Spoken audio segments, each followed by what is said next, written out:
Welcome once again to Currently. These are the news that have caught our attention this week, which has been a busy one for mobility.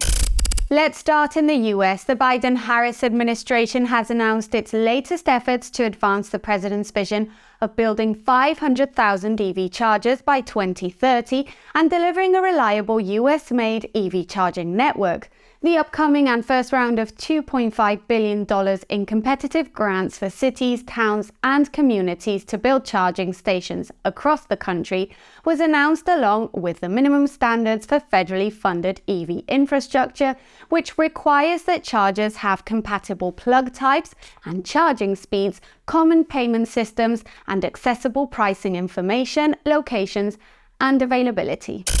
Still in mobility, Canadian-based 11X has been selected by Arlington County in Virginia to set up one of North America's largest municipal smart parking installations.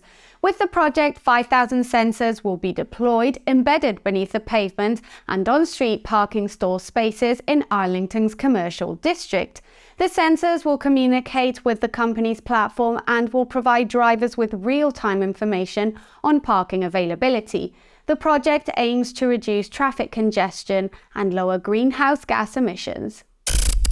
Now let's head to Europe, but let's stick with mobility. The European Investment Bank has approved a €40 million loan for Spanish startup Zunder to carry out its plans to build a network of 4,000 ultra-fast EV charging points across the country. The majority of these chargers are expected to be installed in EU cohesion regions where GDP per capita is lower than the EU average, such as Castile and Leon. Zunder's long-term goal is to build a fast and ultra-fast charging network along Spain's trans-European transport network. In energy, a public-private consortium led by Advanced Infrastructure and including the Oxfordshire County Council, Dundee City Council, Perth and Kinross Council and Scottish and Southern Electricity Networks won the Innovate UK Net Zero Living competition. Net Zero Living's goal is to support up to 30 cities develop a plan to accelerate their net zero transition.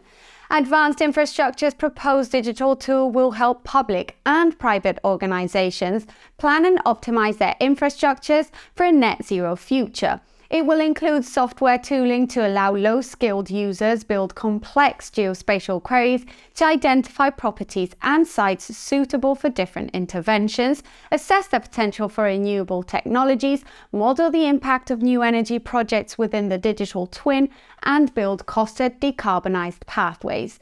Due to a stalled project pipeline, the UK invests only £4 billion a year in low-carbon infrastructure, but it needs $40 billion a year to meet its 2050 target. So there's still a long way to go regarding that number. Now let's cross the Irish Sea. The Dublin City Council has published their results of Google's AirView initiative. The 16-month project measured the level of 6 different pollutants to determine Dublin's air quality. Over 15 million pieces of data were gathered by Google's electric Street View car, equipped with a Clima's mobile air sensing platform. The data is now open to the public to support further research and increase awareness of air quality across the capital. While it will help the City Council make informed decisions for current and future environmental and climate policies and planning efforts, it will also help involve businesses and citizens in the process of improving the air quality in the city. When benchmarked against the conditions of the EU Air Quality Standards 2011, overall Dublin's air quality is good. So good news for Dublin residents. That's it for now, but keep an eye out next week as we'll be attending the Mobile World Congress 2023 in Barcelona and bringing you interviews and stories. Let us know if you'll be attending and have a story to share.